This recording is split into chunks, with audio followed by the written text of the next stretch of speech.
Sylhet Usmani medical college নিয়ে বলতে গেলে অনেক কিছু বলতে হয়। সিলেট উসমানী মেডিকেল কলেজে আপনার রুগী নিয়ে যাওয়ার সাথে সাথে সেখানকার সঙ্গী হবে তেলাপোকা। পরিষ্কার কর্মীদের নেই কোনো সচেতনতা, চারিপাশে ময়লা আবর্জনা, তাদের কোনো সচেতনতা নেই।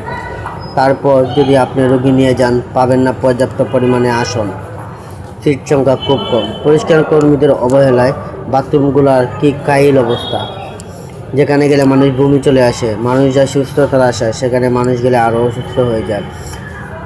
রুগীদের নিয়ে যায় মানুষ তার সুস্থতার আশা, সেখানে গেলে মানুষ আরও অসুস্থ হয়ে যায়। দুই পাশে মানুষ শুয়ে আছে তাদের রুগীদের নিয়ে, পর্যাপ্ত পরিমাণে আসন নেই। সেখানে নার্সদের কাছে কোনো কিছু জিজ্ঞেস করলে তারা এমন আচারভঙ্গি করে যেন আমি তাদের কাছে করুণার পাত্র অথবা করুণা চেতে এসেছি।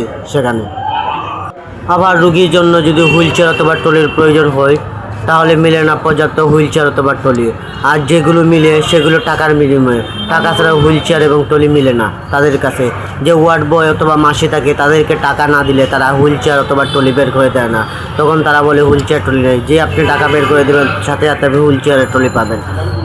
মেডিকেলের কর্মীদের আচরণ দেখলে মনে হয় যেন তারা মেডিকেলের মালিক আর আমি তাদের কাছে করুণা চেতে এসেছি, তাই তারা আমাদের সাথে এরকম ব্যবহার করে।